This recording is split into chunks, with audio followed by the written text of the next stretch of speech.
Bonjour, je mets un peu de sauge, j'attends que tu apprennes que je suis live et on va démarrer tranquillement pour notre épisode numéro 6 de notre live psycho-spirituel. Déjà la 6e semaine qu'on a commencé cette aventure ensemble et que la communauté ne cesse de grandir, ce qui me réjouit au plus haut point, car ça fait bien longtemps que j'avais envie de transmettre tout ça.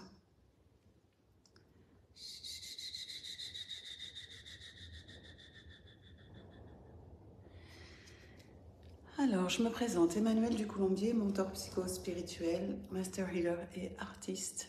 J'enseigne aux guérisseurs, aux guérisseuses, aux thérapeutes, aux coachs, aux mentors, tout ce qui concerne la dynamique des relations, l'énergétique traduite en termes psychologiques et tout un tas d'autres choses aussi. Le positionnement, l'être.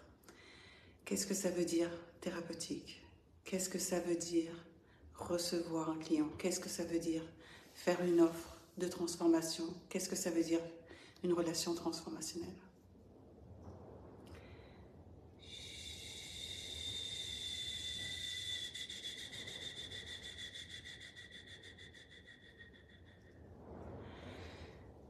Alors aujourd'hui, le thème, donc les lives psycho-spirituels, si c'est la première fois que tu viens, écoute, dis-le moi dans les commentaires, présente-toi, dis-moi d'où tu viens, je serais ravie de connecter. Et si tu es déjà venu, dis-le moi également. Dis-moi d'où tu viens, qui tu es, si je ne te connais pas encore. Et je serais ravie de connecter avec toi aussi. Le thème du jour concerne le mental. Ça a été une question qui est revenue très souvent ces derniers temps dans les échanges que j'ai pu avoir avec des clients ou des postulants clients, je vais appeler ça comme ça, des postulantes clientes, ou même des amis. En fait, c'est un des sujets favoris du monde du développement personnel et de la spiritualité, c'est de parler de ce mental, terrible mental qu'il faudrait bannir, qu'il faudrait faire taire, qu'il faudrait laisser tomber, qui nous empêche de tout, hein. Clairement, il a bon dos, le mental, j'ai envie de te dire, il a bon dos, c'est lui qui est responsable de tout ce qui ne va pas dans ma vie. Du coup, c'est une manière un petit peu, alors à la fois j'ai ma dose de responsabilisation, même limite j'ai envie de dire culpabilité, et à la fois j'ai quand même un élément extérieur sur qui je peux faire reposer la responsabilité de ce qui se passe dans ma vie. Bon, ça c'est une introduction au sujet du jour. Mais notre sujet aujourd'hui, ça va être comment on va faire pour apaiser ce mental, une fois qu'on aura recontextualisé à quoi ça sert et pourquoi notre très cher mental adoré existe. Et ensuite, on va regarder comment on peut les faire... Salut Myriam! Comment on peut les faire communiquer notre cœur et notre mental, puisque la question a été formulée de la manière suivante. La question, c'est comment apaiser mon mental de manière à être plus dans l'ouverture du cœur et laisser mon cœur me guider. Ce qui tout de suite, rien que quand on le dit, nous apaise. Alors voilà ce que j'ai envie de te partager à ce sujet. Premièrement, j'aimerais qu'on cesse de bannir le mental comme si c'était quelque chose de mal. Alors, si tu as lu le post que j'ai écrit cette semaine, tu verras ce que j'en pense. Mais je vais m'expliquer par rapport à ça. En fait, moi, à titre personnel, on m'a répété je ne sais combien de fois, Emmanuel, ton mental est trop fort. Oh Emmanuel, je sais pas ce qu'il a ton mental, mais vraiment, tu as des résistances. On peut pas travailler avec toi. Et alors, mais ça m'est arrivé, mais avec tout un tas de thérapeutes qui m'ont dit ça. Et à ton avis, pourquoi ils m'ont dit ça? Et alors moi, du coup, à ce moment-là de l'histoire, je me dis, ah ouais, c'est vrai, mon mental est trop fort, j'ai des résistances terribles. En fait, c'est un peu difficile d'ailleurs de s'occuper de moi, hein. Autant le dire tout de suite, je suis un peu ingérable. Voilà ce que je me raconte quand on me dit ça. Alors du coup, je vais pleurer, je me dis de toute façon, personne ne peut s'occuper de moi parce que de toute façon, mon mental est trop fort et j'ai des résistances trop fortes. Voilà, donc je suis un peu condamnée, quoi. C'est un peu foutu pour moi. Or, si moi j'avais eu les mêmes résistances en face de moi, en qualité de thérapeute que je suis, en qualité de psy que je suis, en qualité d'énergéticienne que je suis, mais jamais j'aurais dit à cette personne, jamais je lui aurais dit ton mental est trop fort. Pourquoi? Parce qu'il n'y a rien de tel pour activer la résistance. Il n'y a rien de tel que de juger pour activer le jugement. Et donc du coup, c'est un peu facile de dire ça. Donc j'ai envie que tu repenses à toutes les fois où on a pu te le dire, mais c'est faux. En fait, ton mental est là, il a sa manière de s'exprimer, tu as des résistances qui sont là et qui ont leur manière de s'exprimer, mais en fait tout cela a sa raison d'être. Tout cela protège quelque chose. Il y a un système nerveux qui veut se préserver. Il y a une homéostasie qui a été créée à l'intérieur de toi avec le système dans lequel tu te trouves aujourd'hui. Et c'est très bien comme ça. Toi, tu désires un changement. Et quand tu désires un changement, bien évidemment, il va y avoir des résistances à ce changement. Mais ça, c'est naturel, c'est humain. Ça serait trop bizarre qu'il n'y ait aucune résistance à ce changement. Parce que notre cerveau reptilien refuse catégoriquement le changement. Notre cerveau reptilien, il dit « Ah non, on ne bouge rien, là on est en mode survie, parce que du coup, ce qui compte, c'est que mon corps survive. Donc, je vais certainement pas, alors que là, on vit, hein, clairement, on est en vie, donc c'est tout ce qui compte. Le cerveau reptilien s'en fout de savoir si t'es heureux, pas heureux, tout ça, hein, c'est pas son problème. Tout ce qu'il veut, c'est te maintenir en vie. Donc, du coup, bien évidemment, il va envoyer des signaux en disant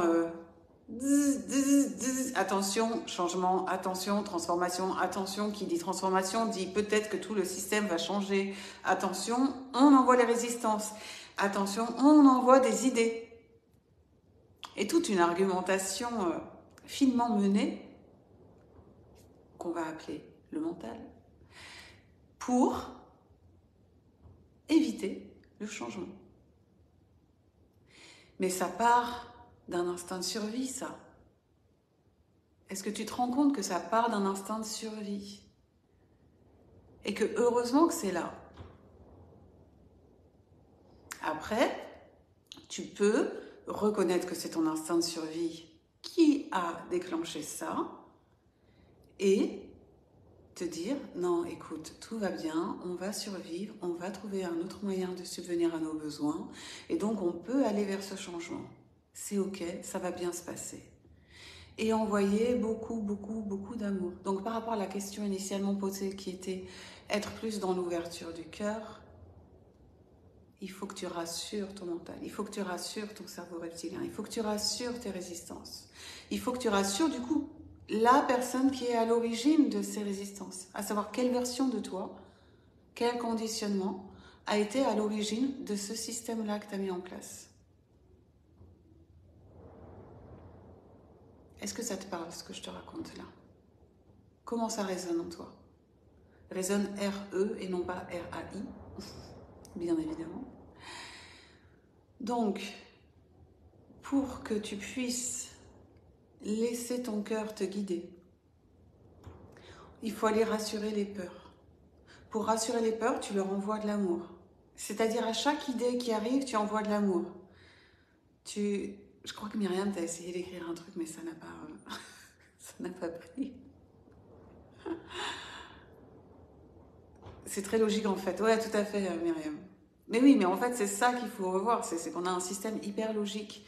Et je te remercie de me mettre ce commentaire parce que du coup, ça me fait penser à autre chose. Quand il y a d'autres... Parce que là, je te parle du cerveau reptilien et de l'instinct de survie. Mais en fait, chacune des défenses qu'on a mises en place, chacune des résistances qu'on a mises en place, chacune des manières qu'on a de se protéger de nos peurs est basée sur un instinct de survie, toujours.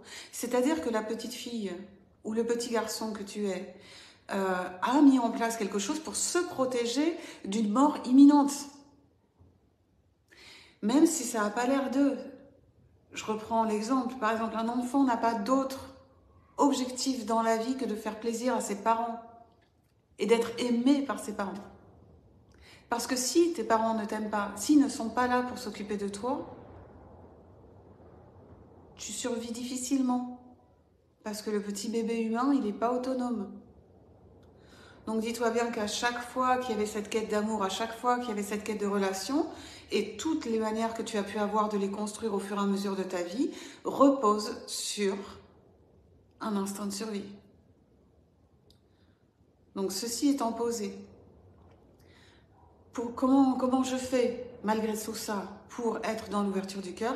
À chaque fois que je vais sentir une idée de mon mental arriver, à chaque fois que je vais sentir une idée qui me fait tourner en rond en fait, ou qui m'empêcherait d'être dans le ressenti de mon cœur, au lieu de la diaboliser, je vais me souvenir qu'elle est là pour me protéger, donc je vais l'aimer très très fort.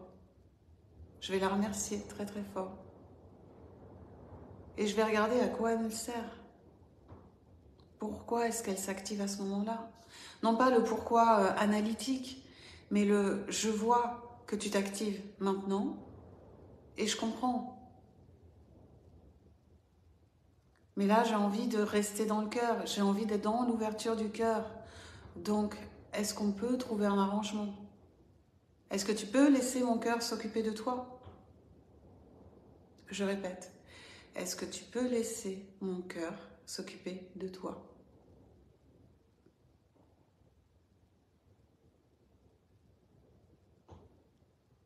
Et là, ça va fondre. Comme un enfant qui fait sa crise parce qu'à un moment donné, il a peur ou il est énervé. Il ne sait même pas pourquoi il fait sa crise et du coup, il répète en boucle quelque chose jusqu'à ce que un parent ou un adulte autour le prenne dans les bras. Et là, il crie encore un petit peu, il s'agite encore un petit peu et il finit par tout relâcher. Parce que ça y est, il est rassuré. Donc pour ouvrir, pour être plus en connexion avec ton cœur, il s'agit de rassurer ton mental, rassurer les résistances, rassurer le système dans lequel tu es en restant bien convaincu que c'était jusqu'à maintenant le meilleur système pour toi et que tu vas l'accompagner à changer de manière à laisser ton cœur prendre le lead tout en respectant son fonctionnement.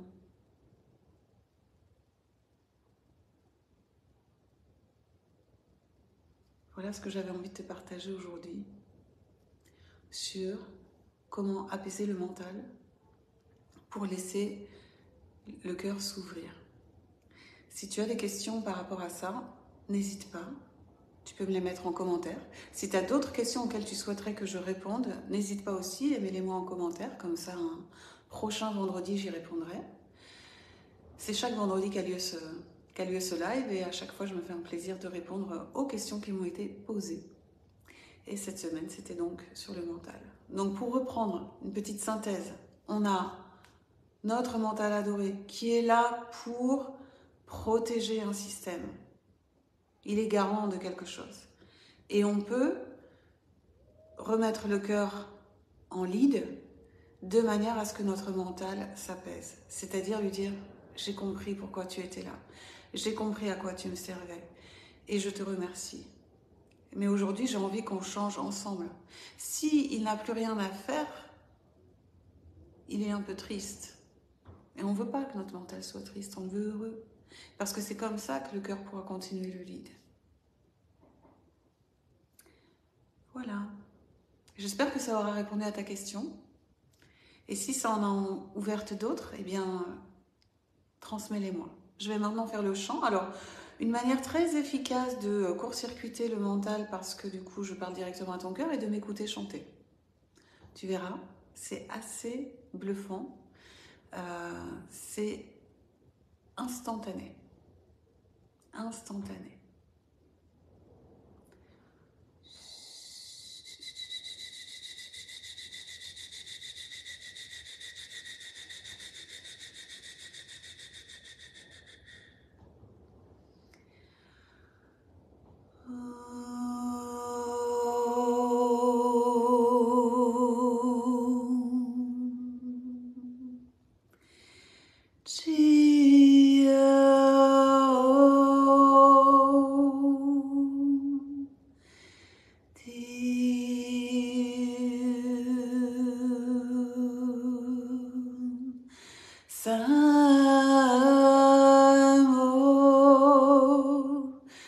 Joy, my oh, Samoy do, Jemoji,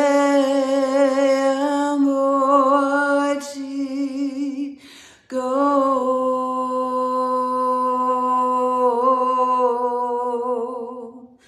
Samo Dromaido Gioi Simon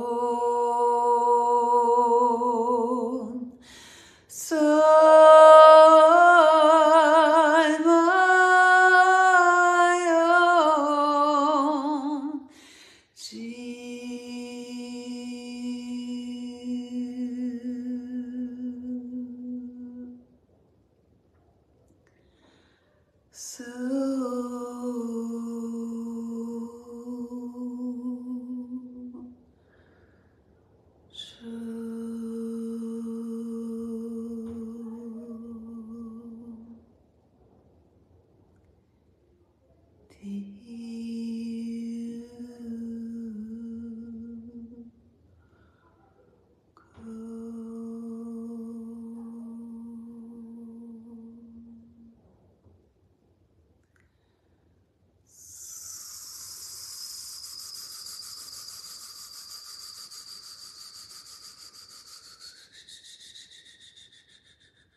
Merci beaucoup d'avoir été là. Coucou Cécile.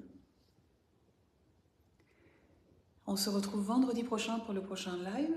D'ici là, si tu veux savoir comment travailler avec moi, n'hésite pas à me contacter pour toutes mes offres. Et je te souhaite une très belle soirée. Processe bien. Mets-moi tes commentaires, je serai ravie de te lire. Et on se retrouve vendredi. Ciao!